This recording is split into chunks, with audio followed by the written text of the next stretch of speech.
I'm not sure if this is fixed or not.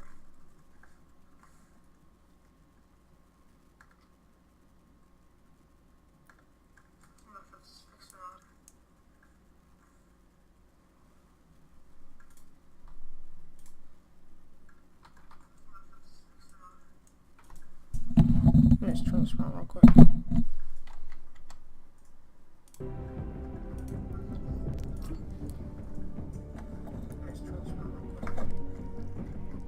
Let me see, can you guys hear me better?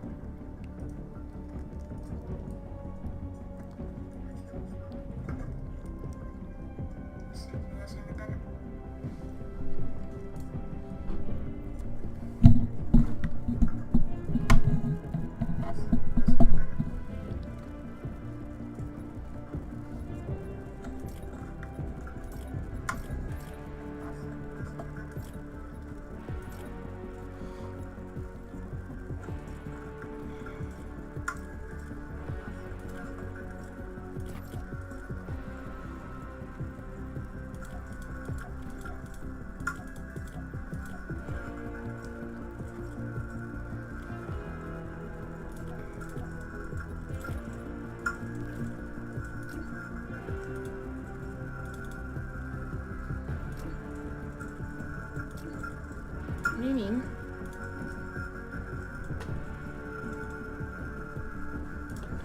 Why is it a different mouse then?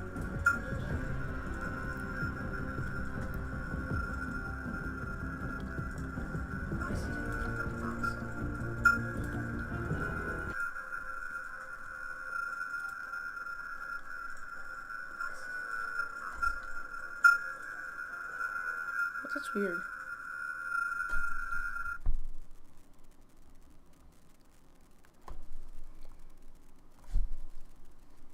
That's actually weird. I'm not even on anymore if you ask me.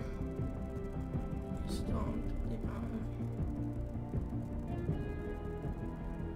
I'm just gonna watch some videos in the time being.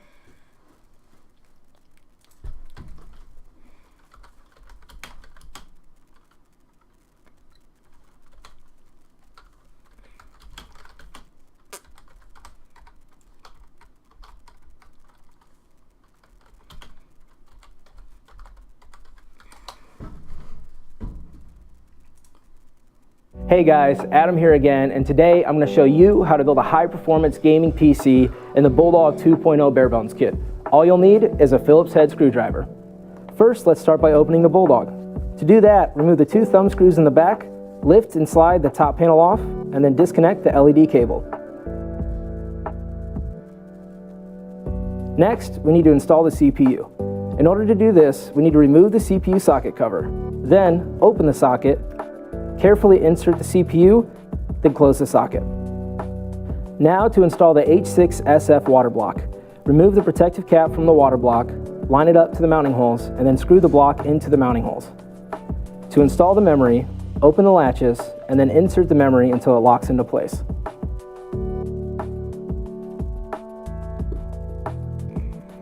Ready the power supply by attaching however many PCIe cables you need for your graphics card to the PSU. Then, attach the SATA power cable to the power supply unit. To remove the drive tray, unscrew the 4 corners and then tilt and lift the drive tray out of the chassis. Next up, it's time to install the graphics card foam support blocks. To do this, affix one or both support blocks beneath the graphics card slot where they won't block the card's fans. Bulldog 2.0 is designed to support our Hydro Series liquid-cooled graphics card. If your graphics card is not liquid-cooled, you can skip this next step. Remove the 120mm cover from the bottom of the chassis, then line up the radiator. Use the screw needs to be plugged in. The chassis, sure to route over the that's the other. To install an SSD, snap the drive into the 2.5-inch caddy. Then connect the SATA power lead and the data cables from the Bulldog accessory kit. Then connect the SATA data cable to the motherboard. To install a 3.5-inch hard drive, remove the drive caddy, screw the drive into the caddy, screw the caddy into the drive tray, then connect the SATA power and data cables. Now, connect the SATA data cable to the motherboard. Test the fan to make sure that no cables are in the way. Reconnect the LED cable to the top panel, tilt and slide the top panel back onto the Bulldog and replace the thumb screws. Alright guys, it's that easy. Just plug it in, power on, and you're good to go. Thanks for watching.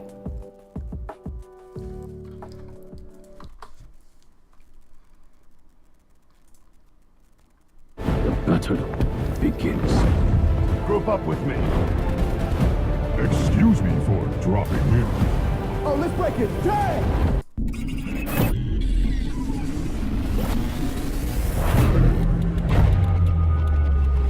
Just watching some videos, bro. Hey guys, it's Tiny Tom Logan back with another video for you. Today we're going to be taking a look at Bulldog V2. And they're putting it on all the videos and stuff, so I'm going to say that it is the second iteration. So it's basically a bare bones kit. I will show you. It's got its own custom little motherboard in there. I will explain to you why that's custom as well. You get a power supply and you get cooling as well. Now, priced in the UK, I've looked on the Corsair website. I can't find a retailer or an e-tailer with this version yet. But on the Corsair website, it's saying £399. So if it was just a case, it would obviously be ridiculously expensive, wouldn't it? But when you think about the fact that you do get the power supply, the motherboard, and your cooling all in there as well, so you only have to buy your CPU, your memory, your storage, so your solid state drive, and a graphics card, it's not actually too bad. Now, it's obviously aimed at the kind of, I'm going to say small form factor market, although if we were to turn it up this way, it's not exactly tiny, but it's more the fact that it's for the front room. It's for that kind of crossover period. So that if you wanted something, and you can, as I'll show you in a minute, you can get quite a lot of grunt inside this. So if you did want to have a relatively high-powered PC in your front room to be able to play on your TV or something, because it is getting a lot more commonplace now, especially when there are other versions, but you can get the Corsair Lapdog, which is basically a way that you can have a full-size keyboard and your mouse in a really nice way to put on your lap, so you can actually play proper PC games rather than using a controller on your lap. This is where this whole kind of ecosystem kind of comes in and fits in. And we're going to have a look inside at the bare bones itself. Then I'm going to run some tests to see how cool and quiet and possibly powerful it is. Or you could make it. You could make it. That would be the correct terminology. Okay, so the front is actually quite gloss and reflective. After a little while, the fact that it's a dust magnet does wear off, but it will always be a fingerprint magnet. So it would be something that if you have small children in the house, or especially in the front room and loose, why are they not in a cage for starters? It will be something that you'll be forever cleaning. But this is the front profile. We've got it on a bit of an angle, but if you pull down the little flap on the right hand side, you can see here we have a reset button, we have microphone port, headphone port, and then two USB 3s. And to the right of it, that is your power button, all kind of nicely hidden and kind of concealed. There are some vents up this side though. There is a fan just behind this, a 92mm fan, which does act as an intake, and that's where it gets its air from there. If we were to turn the case around a little bit more, you can see there is mesh all down this side, and there is an opening here to be able to let hot air in or out, depending on your graphics card configuration. So that's there. Around on this side, there is more mesh. Oh, nicely centered, Tom. There is more mesh. And this is where the exhaust from the CPU cooling comes out. When we go around to the back, you can see a kind of, you would normally expect your graphics card to be up this way, but they flipped it round, and you do get a riser card in the box so you can lay it over. Excuse me. You do have your Bluetooth and your wireless kind of dongles here, should you want to use the wireless. It is an MSI motherboard inside. This section here used to be where the cooling come. I don't know whether you remember last year, Corsair released a very strange looking AIO cooler. Well, that was designed specifically for the Bulldog. You could buy it as an aftermarket option, you know, to put in other projects and so if you wish. So that was for this, but they've decided to move on and change the cooling again to make it easier to fit, because it could be a little bit difficult, and when it came to actually getting it on motherboards, it could be quite difficult. You really had to watch what you were doing. So the power dongle is here, but there is an extension cable because the power supply is actually at the front Okay, so I've taken the 2 thumb screws out of the panel. I'm just going to lift it off here Okay, guys, I'm sorry. and just show you, just here, there are a couple of activity lights, and that is Like, I can't what these zoom cables so- are from. Now, it's not just a single skin steel panel, it's plastic.